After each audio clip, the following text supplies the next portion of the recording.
What's going on, Spittin Chiclets fans? You know the drill. This interview is brought to you by No Days Wasted, the creators of DHM Detox, the vitamin for people that drink. DHM Detox is a recovery formula with a blend of natural ingredients, vitamins, and electrolytes that help you bounce back after drinking alcohol. Forget the next day nausea, brain fog, and anxiety. It's time to be smart and responsible about when you drink, and DHM Detox is your go-to drinking buddy that helps boost your body's natural response to drinking. It's risk-free purchase, so if you don't love it, they'll give you your money back.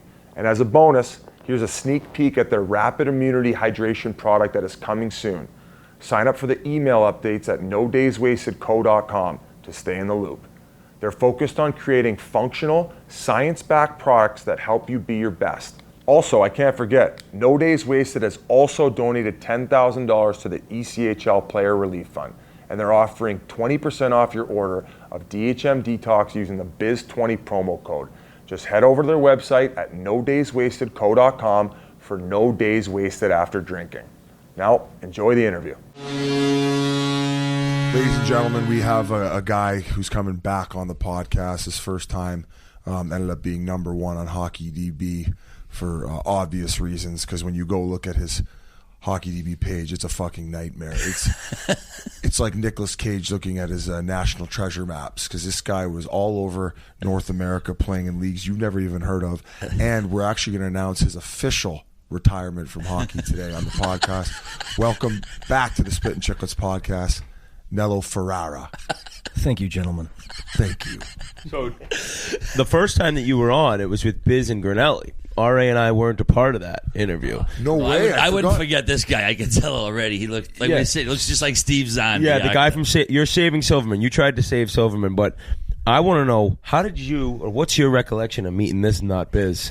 I played against him when he was in Wheeling, and I was in Trenton, and he was playing defense at the time, and he was just one of those guys that He was an all-star in that league as a defender twice. Yeah, but what's hilarious is, like, Sick league. I rode the bench a lot there, and I just would kind of watch, and obviously every time I played on a team or wherever lineup I was in, I was always looking at the stat pack on the shitter, looking at whoever had the penalty minutes, because there's probably a good chance that that's how I was going to keep myself in the lineup, is taking on one of those guys. But you know, I'd always ask the resident tough guy, like, who do you got to be wary of? And obviously his name was there. So I was like, it was at that period of time, I was like, this guy can skate, and he made the game look really, really easy on defense. And then sure enough, he fought a kid I knew growing up, Gino Paisolini, right in front of our bench. And it was a slugfest, and then Gino was kind of bent in half, and Biz just unloaded on him, and that was it. I was like, glad Gino took care of it. You know? I actually run into him now. He's living in Arizona. Gino Piccolini was a kid. He played for the Plymouth Whalers. Plymouth Whalers, right, yeah. And he came into the league, and nobody had really heard of him. And all of a sudden, this kid was fighting everyone and scoring. Like I think he was fighting 30 times a year and getting 20 tucks. He did it for a couple of years. He actually got the better of me when we fought in junior, because I didn't fight that much. Right. But luckily, at that point, that's when I was fighting on 5-on-3s on the coast, and I was getting a little hungrier for it. And he challenged me again, and we had a good scrap. Then we had Pierre-Luc Leblanc on that team too, and he was very tough. He was Scary tough. tough. I would tell him, no, I'm not fighting you because I'm so much better than you. But in reality, I just didn't want to fight. Yeah, he and what was funny was that when I had first got there, he was not fighting a lot, and the reason why is his right hand was really bad. And, I mean, when he would unload on a guy, it didn't matter if he had a visor or a helmet on. He just put everything he had into it, kind of like Tony Twist, and without looking back. And but what was crazy is I remember talking to him in the locker room. I'm like, well, I said, you know what scouts like? Guy that can fight with both hands. I said, if you can fight left-handed, man, you got it made. And I think, like, within the next couple of days, we played Cincinnati and had a real big brawl with them. And sure enough, he got one of their biggest guys on there, and he unloaded with his left and just pumped him. And then I think, which is crazy because I thought he was a lefty. Or maybe it was switch, or vice maybe versa. It was the other way. Whatever Okay. his dominant hand was looked like it went through a blender. But he just started beating the fuck out of guys on a regular basis. It was great. So the way that we got in touch, though, originally was I was playing with a guy named Michael Mersch and Vincent Laverty, and both guys from Chicago, and this guy organizes all the hockey skates for all like the NHL guys, or used to summer skates. Well, used to, it was so the first lockout that happened in 94, 95, I was 18 years old, and I was in between junior teams. So I got to skate with a bunch of guys during the lockout. So I actually saw how these guys were mentally during the lockout, losing all that money and stuff. And so I just kind of sat back as an 18-year-old kid, didn't say two words in the room. And then the following lockout, 04, 05, when the league was completely shut out, same exact thing happened. So guys were like, what are we supposed to do, and all this kind of stuff. So kind of watched how they did it, and then sure enough, the last lockout, that was only half the season, that's kind of when things really got the ball rolling, because the problem is guys would run great skates, but then they'd stop because you just say, hey, listen, can everybody who's coming tomorrow please send a text if they're in or out, and then the next, you got 6 guys coming, and guys are, not easy living in Chicago and training at the same time in the summertime with what you see walking down the street all the time. It's prime hunting season. So, you know what I mean? These guys would just come in and they'd skate a day and they'd disappear. Start ripping call it it the 2-week flu. They wouldn't see him for 2 weeks. And then they'd come to skate late in the summer in panic mode. It was great. So in the locker room when I was in Ontario, we were talking about this character, and we were mentioning hockey DBs and being a suitcase. And they're both like, oh, we have this guy who helped organize the summer skates back home in Chicago who has the wildest hockey DB you've ever seen. And what this guy would do is he would call teams. Like, you played in the USHL and, like, then didn't play for a couple of years, and then was calling teams, acting as his agent, and convincing teams to sign him to pro contracts, and he would show up. And obviously it wasn't as advertised on the phone by whoever fucking agent this was. guy can skate, this guy can shoot. Looks like he fooled Kalamazoo for about 12 games. That was the biggest fleece job. But there is one funny story about you getting into it with a guy when you called him as your agent, right? Well, it happened in the beginning. It was easy because the internet was just kind of coming in. The internet kind of fucked you a little You bit. couldn't Google That was anybody. it. You could have been in the Hall of Fame if you started in the 70s. 100%. You know, needed like a private eye back I then. could be like those baseball players today that in the Little League World Series they say they're 14 years old. Danny They're Almonte, 25, Ferrara. Yeah, exactly.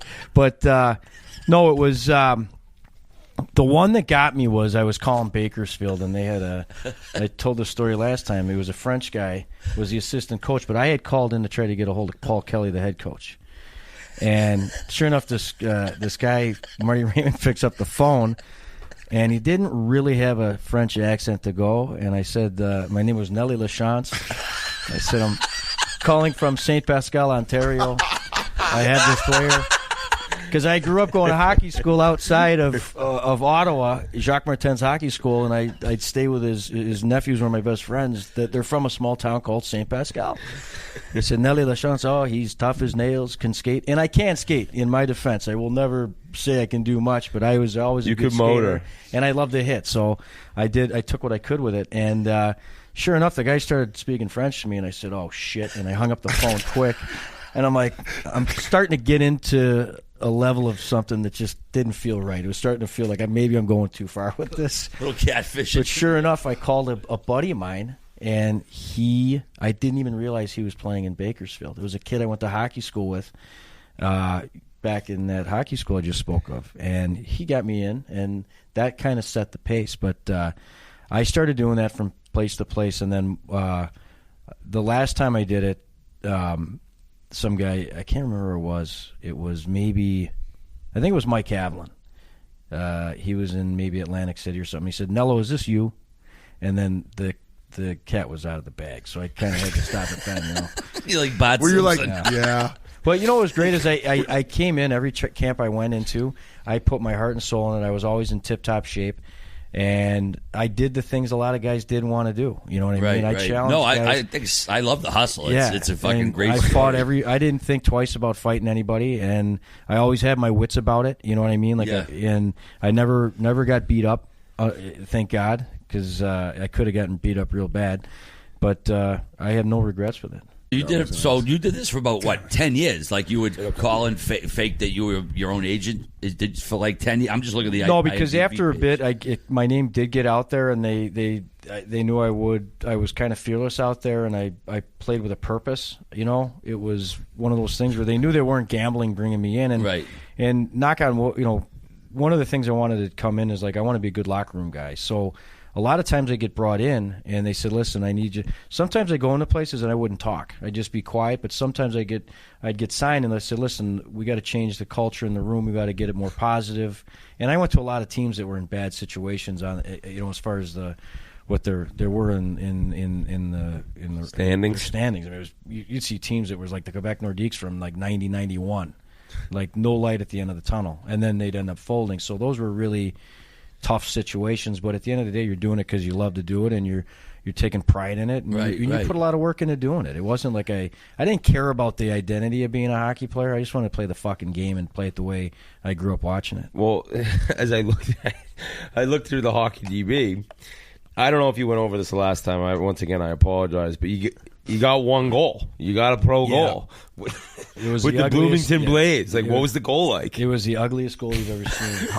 Like, if you want to talk about hockey gods, they were all in the building that night. I got It took all of the gods to gather there together Oh, for you to yeah. get one. mathematicians can't put a calculation of how this actually went in. The but, forensics team was Oh, it in was there, insane. like seeing the angles. Like, this doesn't make sense. Oh, it was we were getting blown out, and we were down to 5D, and I'm playing the left side. I got the puck, and I had a quick release, so I got it, and I threw it, and it knuckled, and it like 3-hopped into the net over the goalie's right pad.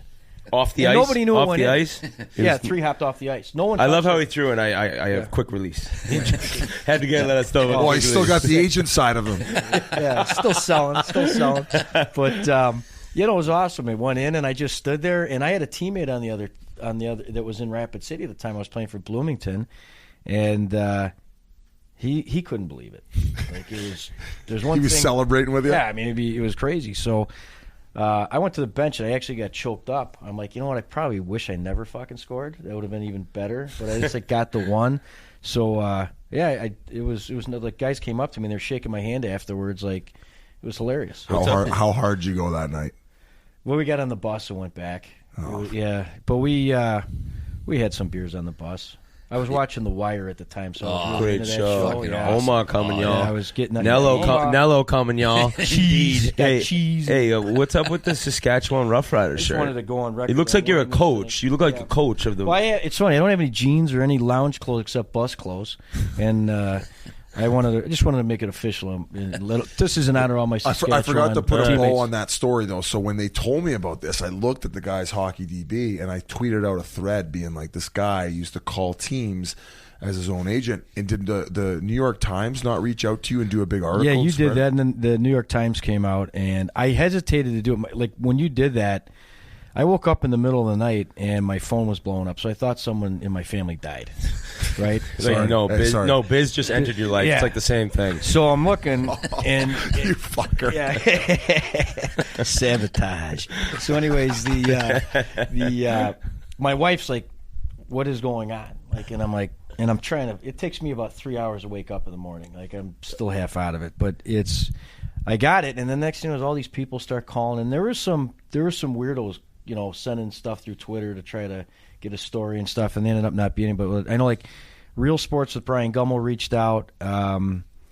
ESPN did, and just a pyramid of stuff. And I really wasn't interested in doing it. But this kid from the New York Times, he had reached out to me a couple times and seemed pretty serious about it, and he was pretty real about it. And I'm like, you know what, I'll talk to you about it. And sure enough, he flew out and told me around town for a day, and it was That good picture they experience. used in it's sick. To get the flow going. Yeah. Now you got the door. I just haircut. didn't. Yeah, I had to, you got to cut it trim and proper when can't have When this you're a on the coach. bench. I feel like Yeah. we've buried the lead for those who don't know. The headline of the story is how a candy heir sneaked into pro hockey and made his name as a savage. So you have family owned a large candy company, correct? Here Oh, in yeah. Chicago? We used to. It was Oh, my okay. great grandfather came here from Italy, and first he was a translator for the railroad company, and then he shit. became a baker, and then the bakery evolved into the candy factory, and it was my great-grandfather, my grandfather, my dad, and myself.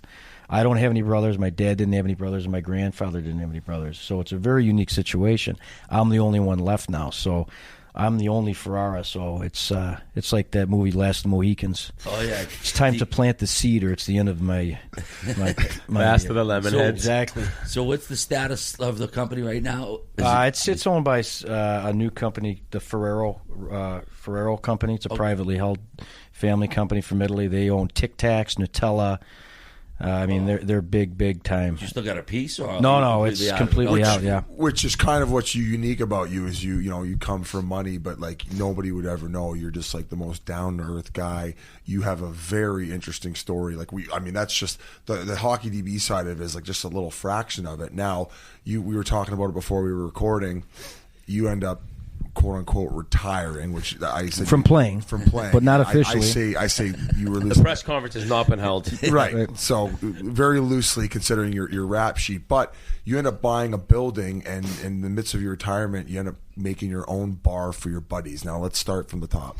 Well, I'm one of those guys that I got to be doing something. I can't stand sitting around. So my dad got sick late that summer. I had shoulder surgery. It was my last game. It was about 2 weeks before the season was over. So I had surgery, and I was really laid up. And I'm like, I got to figure out what I'm going to do here to keep busy, because with my dad being sick and stuff, you got to keep your mind going. And I bought this building that it's a commercial building with an apartment on top. So I went in there and I wanted to take on a small project to kind of learn how to redevelop and gut and Like flip it, maybe? not flip it, but just learn something. Yeah, You know what yeah. I mean? And I bought it, and the first floor had to get done, the apartment, but then there was this basement in the building. I was always a basement kid. If you came to Shot my pucks house, down there? 90% shot pucks.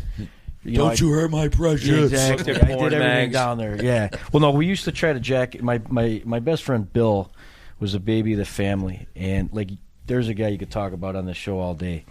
He was the first kid to really get into his cable box and trip it so he can get the Playboy channel for free. Oh, like the Spice Channel. Exactly. He That must was have been a 36 on the old time cable box. This is like in the mid 80s. You know what I mean? remember. Yeah, like Bill was great at that. And then we would do that, and then obviously we got caught. My dad caught us, but it was funny. That cable box actually went in his room, and that's Of why. course. 'Cause he always wanted the He's like, I'm taking this, Yeah, and the old Playboy you'll never channel. see it again. So, but I went down in this basement, and it was literally something out of the movie Silence of the Lambs. Like, I'm not scared of much, but I would not sit in this basement by myself. It was just a very creepy, deathly, gross place. And I'm like, you know what? I sat on a bucket one time with a buddy of mine, and I envisioned what I was going to do. So I turned it into a bar / lounge for me and my buddies that all moved back to the neighborhood so we could have a place to go. Well, sure enough, nobody uses it anymore. So we do periodically, but it really is an awesome Wait, place. didn't you have the Cobra Kai guy for the when you guys first opened it? Oh, yeah. Sensei, Marty Cove. Great guy. The main guy. The guy who was the bad... Not the blonde kid, John Billy Kreese. Zabka, the teacher. Exactly. Yeah, that guy's a savage. He punches the windows Oh, yeah. when Miyagi ducks him. He's good buddies. He was on the Man Cow show this morning, and What's that? It's a radio show. I think it's national, or I don't even know, but he was on the Man Cow show this morning and sent me a text message saying he's going to give me a shout out to it. But he is one of the coolest guys I've ever met. It was just, we had him come in as an honorary guest, something out of the 80s. And I actually went to Dallas to see him right when the season was over this past year. They had a Comic-Con, and I didn't know what a Comic-Con was. Oh, really? So I went down to this Comic-Con. Oh, we my walk God. into the hotel. He's like, you stay at this hotel. This is where we're staying, blah, blah, blah. And they got the Cobra Kai TV show going on YouTube now, which is one of the hottest TV shows going. Brilliant idea. And he's in it, and the original cast is. And so he comes in, got to know him. So I go down to Dallas, and my buddy Damon and I go to Dallas. We get into the hotel, and sure enough, Christopher Lloyd, Doc from Back to the Future, walks past us. And I'm like, holy shit, that's Doc.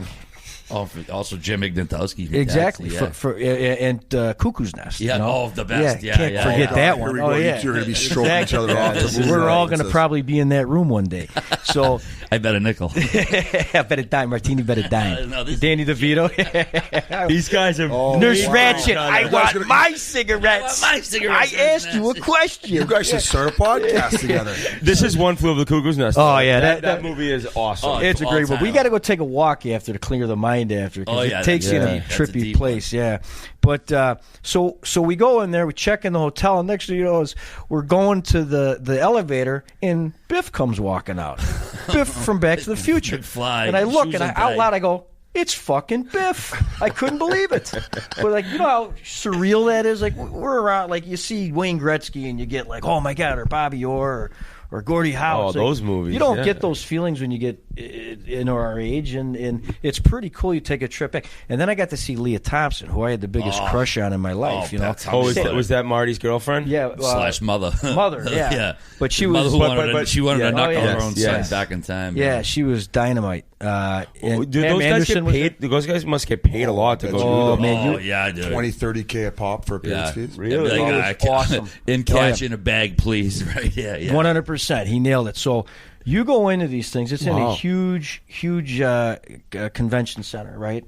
And they have all these shops where all these people sell their little memorabilia and stuff that they've actually made themselves. And then they, in like the back area, there's booths like they have at a autograph session at a game, like in the hallway or something. Yeah. And all these actors based on whatever movie they were in. So like they had a bunch of guys from the Lost Boys.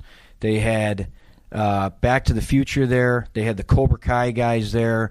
They had some Lord of the Rings guys there. And some Goonies guys. It was hilarious because I'm sitting at the bar that night, and I look over in the corner and there's Chunk. Corey Feldman. Oh, Mouth. jeez. So I'm Yeah. just like, but Corey Feldman's like 5'5". You know what I mean? Just a little Yeah. guy. And then I look to my right, and there's an Asian guy standing next to me, and sure enough, it's Data. Data, huh? Yeah, like Dr. Jones. You know, Dr. Jones. Yeah. It was him. Yeah. Are you guys going to do this every time you say a new It's fucking great. character or what? It's hard not Yeah, to. we though. got to leave the Comic-Con. So, anyways, but these people go there, and when you go to the counter, you have like there's three different options. You can buy a picture, an 8x10, of the person in the movie, like in the scene or whatever.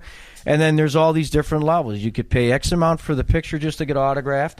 Then it's X amount to get it personally autographed. Then it's X amount to take a selfie with the guy. And then it's all these different things. Yeah, the packages like $400 or $500, right? Christopher Lloyd, to get an autographed picture, I think was $120 personalized. Yeah, one of my nephews is a huge Back to the Future kid, so of course I'm going to go get it for him. This guy's an older guy; he's a legendary actor. Yeah. It would be unbelievable. But and here's the catch: only cash, no credit cards. So the ATMs are just spitting out money out there, and you know these people, they lose control of themselves. I mean, yeah. you know what I mean? It's What did you hilarious. think of you all and the I, car- right? Like, Yeah. I think- It's like they're at a strip club. It's like us at the Rippers. I was just It's going to not. say that. Yeah, money's just substance. You know what I mean? It's paper. One thing about the cons, I don't know if you know, Biz. These are the things that the people show up and they all dress up for. Oh, yeah. So I know what Comic-Con crazy. is. Okay, all right, Yeah, okay, for sure. So you got Oh, yeah. like tens of thousands of people like in fucking. Yeah, like, you think it's Oh, yeah. bad wearing a jersey to a game if you're an adult? Try dressing up as Jabba the fucking Hutt when you're 50 years old. Or the Lord of the Rings people. There's one guy that dressed up as the clown in it. One of my best friends, Tim's got he's got a really bad phobia of clowns. So this guy had like the legit clown thing from It. So I walked up to him with my phone. I said, "Hey, can you do me a favor and say hi to my friend Tim?" Sure enough, he's got the fake teeth. He's like, "Hi, Tim." I mean, this guy nailed it. And I'm like, this guy probably spent the last 2 years to do what he just did, and it was unbelievable. Like, you can't tell the difference. Yeah. I mean, He probably spent all the money in his bank account mastering his Oh, yeah. fake role of Last time you were on, I think we talked about your 2-week bachelor party that you had. You went on a bachelor party. He threw a bachelor party at Lake Tahoe for 2 weeks. yeah, it was 17 days actually. We put a day and a half in for travel. There's no chance there was a married guy that stayed all 17. No. Yeah, those guys were in and out. Actually, nobody stayed 17 days except You. Well, Soaps was supposed to stay. Hey, what was that movie? Is it Smoking Aces? Smoking Aces. By the end of it, you were up in the hotel room alone, fucking just staring out bring at in the death, army to get you out. Death is coming. Yeah. Oh, it was awesome. If you haven't been to Lake Tahoe, it's just a magnificent place. Yeah, it's our version of Penticton and Kelowna. But I wanted to go somewhere I had never really been, and somewhere unique, and kind of somewhere that would be a draw to get guys to come. The hardest thing, and I always say this over and over, is hardest part about the end of a season and being done playing is you make so many friendships with guys in situations that are very serious situations, like especially the role you play and stuff. And when you don't know when you're ever going to see those guys again, I have a hard time with it because it's, I got a lot of good friends. Closure. Yeah, it sucks. But I wanted to kind of bait it to where guys couldn't resist it, and it worked. I think I can't remember how many guys. I think it was like 43 guys came in through that period of time, and I'd say 70% were probably old teammates. That's awesome. Which was awesome. You know what I mean? Like, it tells you I did something right. Yeah. Not just in hockey, but playing in a bachelor So party. you figure go there, rent this magnificent house. I think you ended up sending me a picture, and you asked me to come, Yeah, but I it couldn't was right after you swing it. tweeted I was about trying it, to yeah. set up the infrastructure for this podcast, keep the change. But That's very good. Pretty sure I did that. we're trying to fucking. You're grow not something. completely out of control. We're You trying to work a got little some bit. kind of structure. We can't all in your fucking life. come from Candyman, right? But as you figured, if I'm there for that, 17 days at 3 days here, 3 days there, everyone will eventually be able to make time to come in. 100%. And I kind of based it to where I didn't give them an out. You know what I mean? It's like, well, if it doesn't work this week, you can come that week, and if it doesn't work that weekend, it could come that weekend. And if you can't come during the weekends because you got to do shit for, the kids' baseball or football, then you come during the week. It's Yeah, very you simple. gave no options. And then I say, and if your boss has a problem, I'll call your boss and explain it because I'll invite him too, and he's not going to say no. And then also you'll try and get a job in the meantime as your own agent. Exactly. So what went on at this bachelor party? You know what? It was like a majority of the guys are married. I was the last guy out of my group to get married. I got married at 4. I think I was 40. Smart. And because my whole life my dad would look at me and says, if you ever get married, I'll kill you. So I was like, I watched it, and then sure enough, when my dad was sick, he's like, I hadn't been married yet, and he looked at me. I've got the most wonderful wife in the world. She's awesome. He looks at me and he says, please do not get married because of me. And within, I think it was a few months, we got engaged and planned the wedding and went. Well, let's put it this way: if your wife lets you go on a 17-day bachelor party, she's a 12. Oh yeah, She's like, as long as I get an 18-day bachelorette. yeah.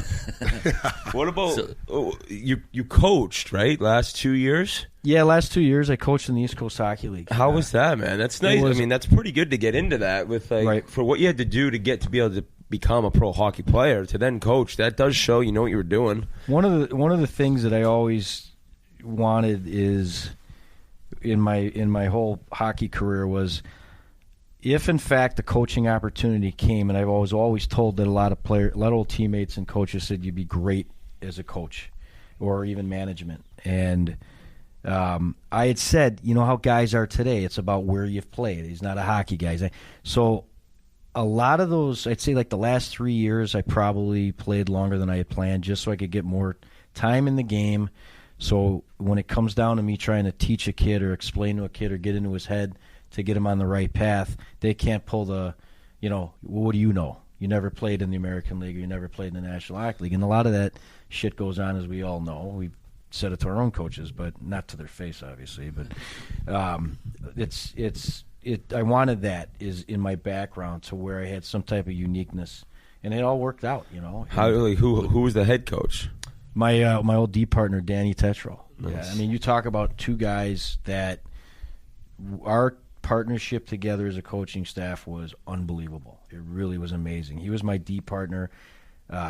He's a purebred hockey guy, Western leaguer. We had a really, really good time. And I will tell you this. Dan Tetro has the hardest job in all of pro hockey.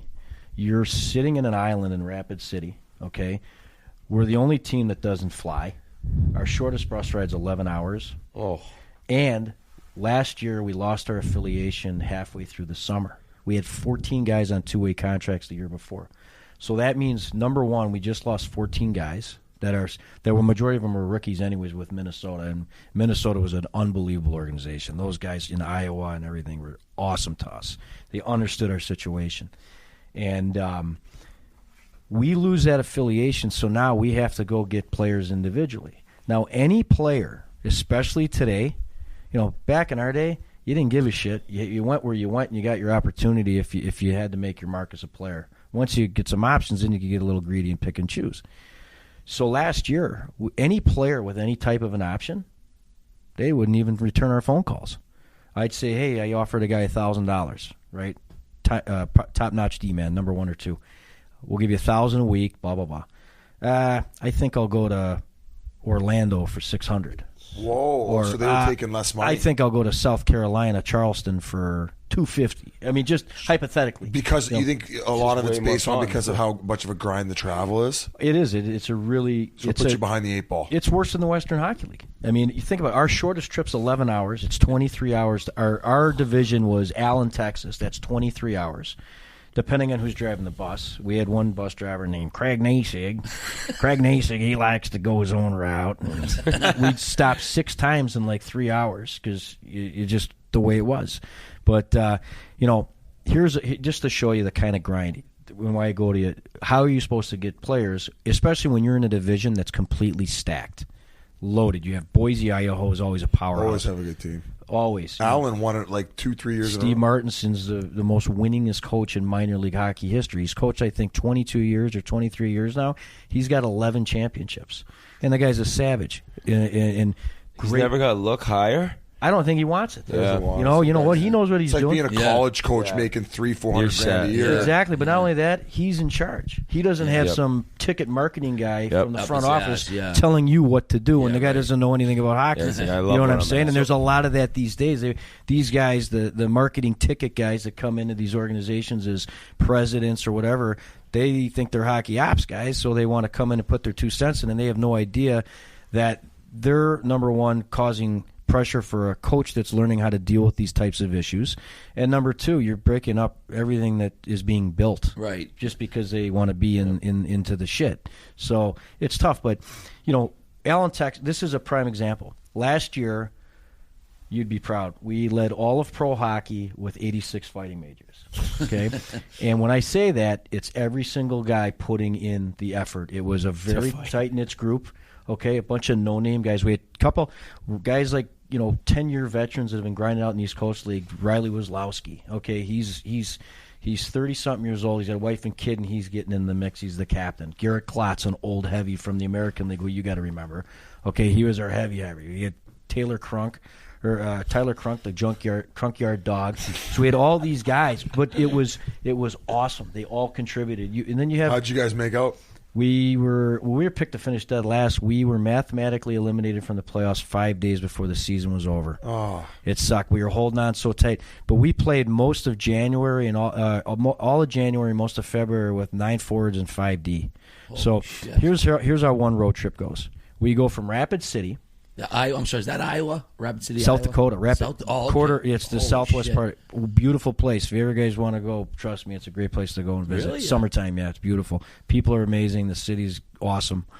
But we go from Rapid City to Toledo, which is 20-something hours. Toledo to Fort Wayne. Fort Wayne to Kansas City. Kansas City to Cincinnati, Cincinnati back. During the polar vortex, might I add. And we don't have a generator that works on the bus, so most of the trip we're in pitch black, seeing our own breath. Yeah. Talk about Did the anyone love of the know game, that's dude, like? huh? It was amazing. That's just pure love of the game. But I mean, it got a little crazy. We had 3 carbon monoxide leaks on the bus. We're 15 guys had carbon monoxide poisoning. Jesus. It was crazy, yeah. But the best is every day we would come into the office, we'd have the song "Burn On" by Randy Newman on the radio. That was the song that was played in the beginning of Major League. There's a red moon rising. You guys just embraced it. Yeah, I mean, at times it wears on you. Like Tetsi and I would look at each other like, what the fuck are we doing? I'm going to kill this Randy Newman fuck. It was unbelievable. Like, we had Joe Boo statue. I have a Joe Boo statue. As soon as a player got in a slump, I'd stick it into his stall, and then the slump would end, and it'd move on to the next Joe guy. Boo. Yeah, bartender, Joe Boo needs a refill. These guys are going to get all mad at us. No, I love it. I love it. I had so many people come up to me yesterday like, all right, I get your references. Keep doing it. Yeah. Thank Christ. Oh, for sure. Everything's a movie. You know what I mean? Yeah, it's great. Fucking right, brother. We could start our own podcast. He would throw them out when I first joined the podcast, and it kind of like threw me off guard. I'm like, well, what? Okay, what was that? Half the time, Biz would be like, wait, what? What was the voice you just did, and what are you talking about? Now you just know there's different voices for different characters. Oh, yeah. I just got to commit because the people out there are listening. Oh, you know? for sure. So many movie people. So your favorite Chiclets character is probably R.A. then. Oh, it's great. You got a little bit of everything, though. I mean, this first of all, it's an absolute honor to be on this, but I'm happy for you guys because you guys, we all have talents away from what our regular talents and we're most likely known for, but this is awesome. It's got a lot of good flavor to it. Some of the guys you had on here have been fantastic. The Kelly Chase one, was one of my favorites. Kelly Chase is awesome. I got a great Kelly Chase story if you ever want to get Let's this. go. No, one. well, you got the Rough Rider shirt. That's why you on. like the Kelly Chase one. He's a Saskatoon guy, but so Kelly, Soaps and I did a hockey school in Saskatoon for a few summers, and when I tell you, we'd wake up 7 o'clock in the morning, eat real quick, go to the rink. We're on the ice for 6 hours. We go back to the hotel, take a nap, go to the gym for 2 hours because both of us were still playing at the time. And I mean, go through a legit grinding workout, go home, shower, change, go to the restaurant, and we would close Hudson's in Saskatoon down every single night. Okay, kokanee and clam juice, right, which is delicious, and dry ribs. Kokanee's a beer, right? It's our version of Coors Light. Okay, and then just Clamato in there. Ugh. But I know it's It's very manly. I would put kokanee way ahead of Coors Light. Oh, blows it away, yeah. As long as we establish that. It's awesome. I got coyotes bringing it through the border for me all the time to stock up the GDL. Yeah. So, but what's awesome is that by like the third or fourth day, Soaps and I couldn't even skate or do anything because we had so much sodium in our joints from the Clamato. And we would hit repeat every day. And we changed it up a little bit. We'd go to the concert venue they got down there on this one street. We saw Nazareth one night. We saw it was just awesome, And then I got another great story about that place if you want to get into it. That was a good time. But so we were there we go for 2 weeks. So it's like Thursday night, and we're just at the end of the 2 week. And I mean, we're dying, okay? We're dying. And we're dragging it. We finally threw in the towel, and we left Hudson's at like 8 o'clock. And sure enough, we go to the hotel, and I look, and I just see this tough-looking guy standing there. I'm like, is that fucking Kelly Chase? Yep. Soaps goes, hey, Chaser. Chaser turns around, all fucking, sparky, and how you doing, guys? And I go, what are you doing in town? He's like, just they were in town for something. I think in Wendell Clark, they retired his jury. They did something for Saskatoon Blades or something. No, somewhere where he's from. He's not from Kindersley. He's from maybe Melfort, but wherever his hometown was, they honored him, and it was pretty cool. So he was in town for that.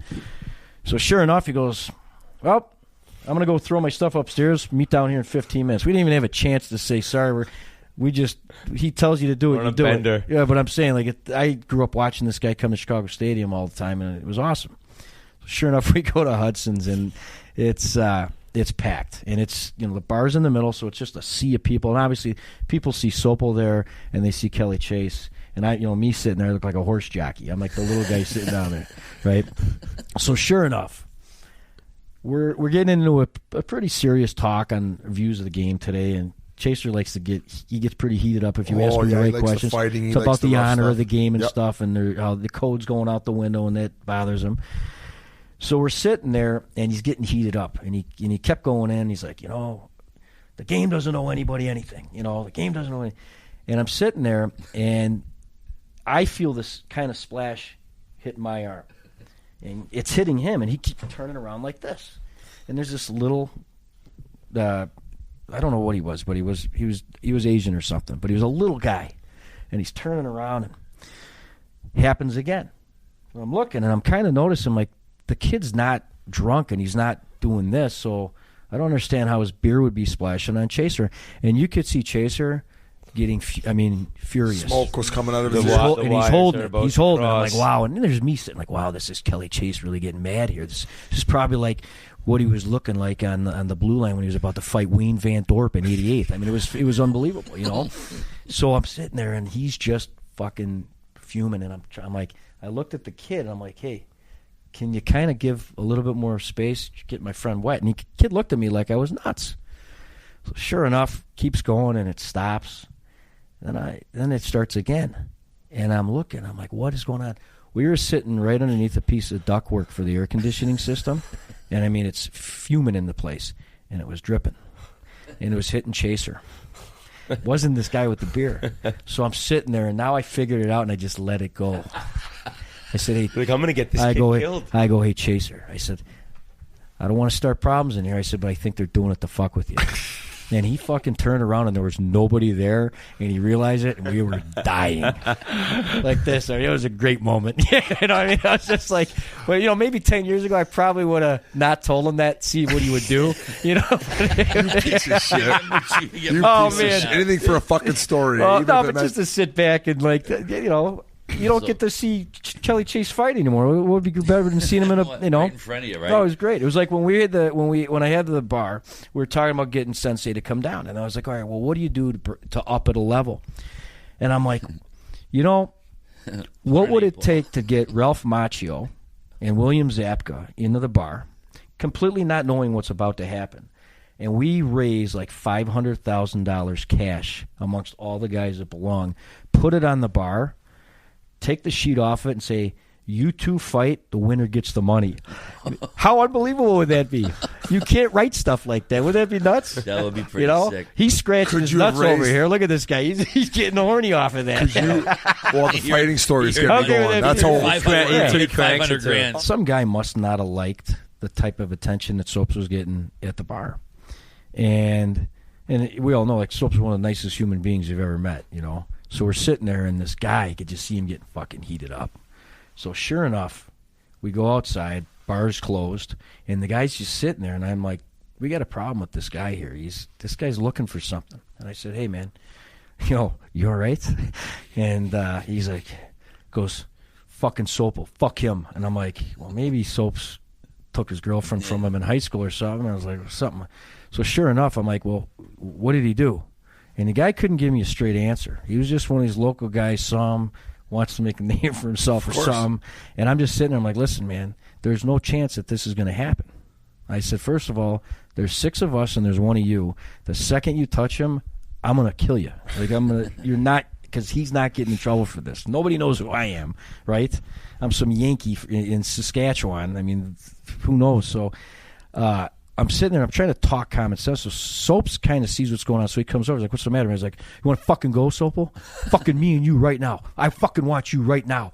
And I'm sitting there, I'm like, I'm looking around like, is this a joke? Is someone recording this on camera or something, you know? So I said, listen, man, why don't you fucking tell me what the problem is here? Let's talk about this, actually. And sure enough, like 5 minutes of this common sense talk was going on. And he was flared up like this. He just deflated, and he goes, I just want to hang out with you guys. Is that all right? And I just started dying laughing. It was unbelievable. Like, can't write this shit.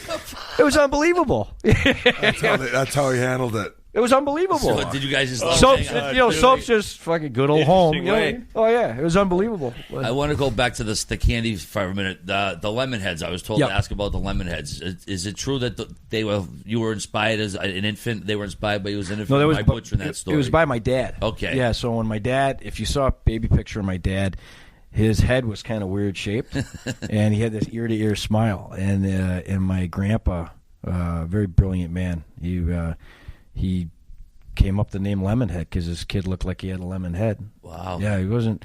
But a lot of people would think that because I got the blonde hair, and Right, my dad right. was dark hair, had the mustache till about 2005, really dark skin kind of guy, and So you'd never really put the 2 and 2 together. Right, but, right. Yeah, but he was limited. Yeah. Wow, that's crazy. This guy's awesome. Some of these stories, and then I He's a just look and beauty. I see these unreal Gucci shoes with Under Armour socks on. Yeah, my wife bought me these shoes. She used to work she worked at Nordstrom's for 27 years, so she'd be at the Rack. She was a manager at the Rack for a while. So I think these were $40. I didn't even realize they were Gucci till about 2 months ago.